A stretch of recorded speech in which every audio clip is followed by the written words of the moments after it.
Pessoal, tudo bem com vocês? Espero que vocês estejam muito bem e eu estou com saudade de vocês. Hoje a gente vai falar sobre as representações espaciais na cartografia, né? Muito antes da geografia ser conhecida como ciência, as pessoas já utilizavam dos conhecimentos espaciais para resolver alguns problemas do dia a dia, né? Na antiguidade, as pessoas não tinham a facilidade de registros que têm hoje. Então, eram utilizadas diversas técnicas para representar conhecimentos sobre a natureza, principalmente sobre a agricultura, ou seja, onde tinha água em abundância, onde era melhor para plantar, todas essas informações eram registradas. Então, as representações espaciais são as primeiras tentativas de representar trajetos e características de um determinado espaço geográfico, né? As representações também são um conjunto de técnicas para expressar os conhecimentos sobre a superfície terrestre, sobre o espaço terrestre. As primeiras representações surgiram antes da própria escrita, na pré-história, como os pictogramas, que utilizavam argila ainda antes de endurecer, que faziam os seus desenhos, como esse mapa representado aí na imagem. Utilizavam também conchas e fios naturais para fazer essas representações. A principal função dessas primeiras representações espaciais era o trajeto para casa, trajeto para pesca, para moradia, e não tinham regras claras. Cada grupo, cada sociedade fazia essa representação da maneira que lhes parecia mais conveniente. Essa imagem que está aí do lado é um mapa do mundo babilônico. Ele representa, é o mais antigo conhecido até o momento. Ele data do século VI a.C., ou antes do presente, né? E ele representa algumas montanhas, que são esses triângulos maiores, e o círculo seriam a parte da rede hídrica, né? Dos rios. A cartografia evoluiu bastante, né, nos últimos anos, nas últimas centenas de anos, mas principalmente nas últimas décadas, com o uso da tecnologia. Hoje em dia, a cartografia está na palma das nossas mãos, com diversos aplicativos, principalmente os aplicativos de transporte, alguns aplicativos de jogos também, eles utilizam das bases cartográficas. A cartografia é a ciência que estuda, produz e divulga as representações cartográficas. Dados da realidade transportados para outro tipo de representações impressas, hoje não só impressas, mas digitais também. Diferentes representações cartográficas são utilizadas para diversas finalidades, reúnem conhecimentos e orientações necessárias para a comunicação adequada das informações.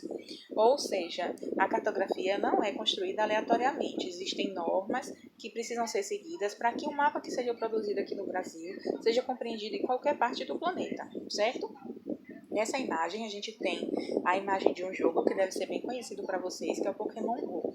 O Pokémon GO utiliza de bases cartográficas de sistemas de georreferenciamento, que são os referenciamentos com o uso da tecnologia dos espaços físicos. A gente aponta a câmera do celular para um espaço que existe efetivamente e ele identifica alguns Pokémons. Não é isso? Vocês sabem melhor do que eu sobre esse jogo. Então, é só para a gente entender que a cartografia está em todos os lugares também, e inclusive na palma da nossa mão. Existem formas tradicionais e a gente utiliza muito, principalmente na escola, de representações, né? São o globo terrestre. Lembra que na primeira aula eu levei o globo terrestre para a sala de aula, que a gente conseguiu ver como é a representação do globo terrestre. E também existe o planisfério, certo? O planisfério é uma representação do planeta, da Terra, feita em superfície plana, como seu nome diz, né? Planisfério. Ele é bidimensional, ou seja, ele representa a altura e a largura. Lógico que ele é proporcional, ele é uma representação. Então, a gente tem uma escala, um tamanho que representa um tamanho real, certo?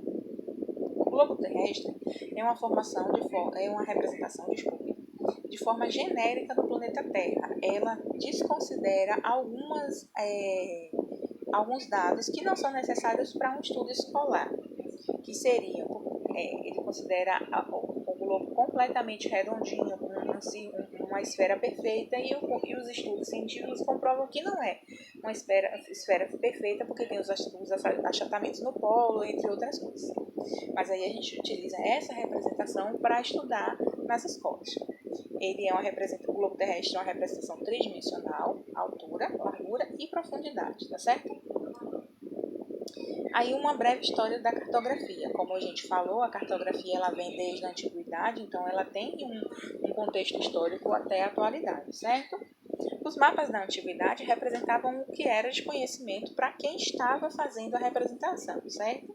Eles não apresentavam características técnicas como escala ou orientação espacial, então a gente não sabia onde era o norte do mapa. Apenas as pessoas que elaboravam tinham essa informação.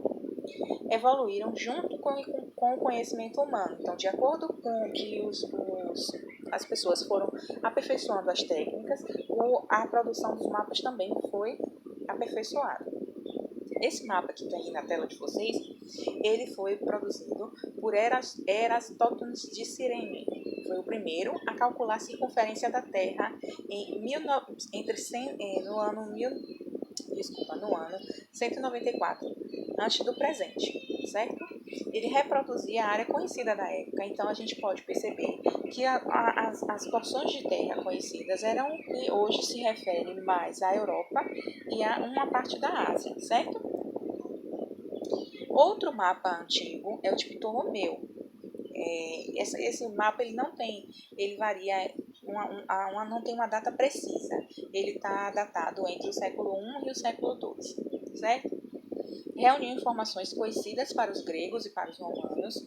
Foi o primeiro a representar aquelas linhas imaginárias que a gente conhece, que a gente viu nas últimas aulas, certo? Quais são as linhas imaginárias? É o Equador, Trópico de Câncer, Trópico de Capricórnio, certo? E ele também representa algumas distorções. Por quê? Porque ele representa as porções terrestres conhecidas por Ptolomeu até aquele momento. Então, as outras partes que não eram conhecidas estão distorcidas, tá bom? Os mapas TO. Eu acho que se a gente olhar bem para essa imagem, dá para entender por que desse nome, né? Ele tem uma imagem que parece ser um T no centro e em torno o O. Ele surgiu na Idade Média, durante a estagnação vivida pela Europa entre o século V e o século XV. T são referentes aos 3 cursos de água que banhavam as terras ecúmenas, ou seja, as terras que eram conhecidas naquele momento, que é o Mar Mediterrâneo, o Rio Nilo e o Rio Dom. O O, que é essa parte externa, representa o que se acreditava ser um único oceano, certo? A cartografia das navegações. A cartografia em si ela foi muito utilizada para as navegações e foi desenvolvida também e aperfeiçoada com as navegações. Então, no início do século XV, a cartografia ganhou novos significados. Por quê? Surgiram necessidades de segurança para os navegantes. E eles também representavam espaços recém-conhecidos. Como as navegações estavam bem intensificadas nesse momento, então passou a se conhecer uma maior parte do território terrestre do planeta, né? E com isso as representações também foram ganhando cada vez mais detalhes. O desenvolvimento de novas tecnologias e instrumentos também favoreceu bastante a cartografia. A invenção da bússola e de outros equipamentos de navegação foram fundamentais para o desenvolvimento da cartografia. Nesse mapa que a gente consegue, tá aí, se vocês derem um zoom, deixa eu ver se eu consigo dar um zoom. Aqui não está indo o zoom.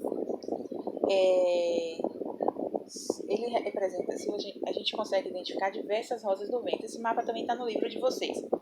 Essas rosas do vento são para identificar como se funcionasse como bússolas para os navegantes, para quem estivesse navegando também. Por isso que ela tem diversas rosas do vento espalhadas por todo o mapa. Isso é uma característica da cartografia desta época. Mercator.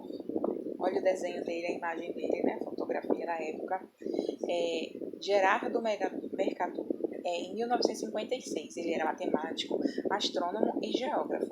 Ele elaborou um mapa com coordenadas, por isso ele é tão importante para a geografia.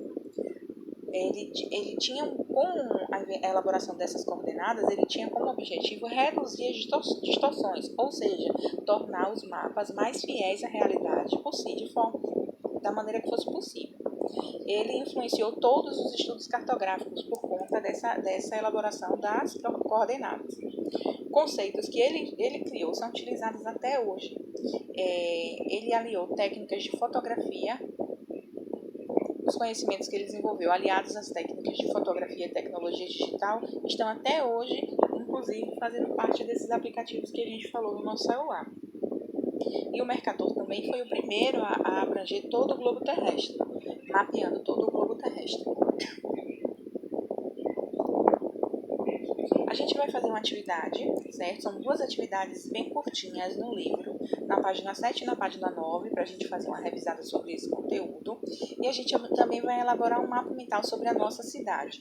Na página 9 tem explicando tudo direitinho sobre o mapa mental. O mapa mental é uma representação cartográfica individual.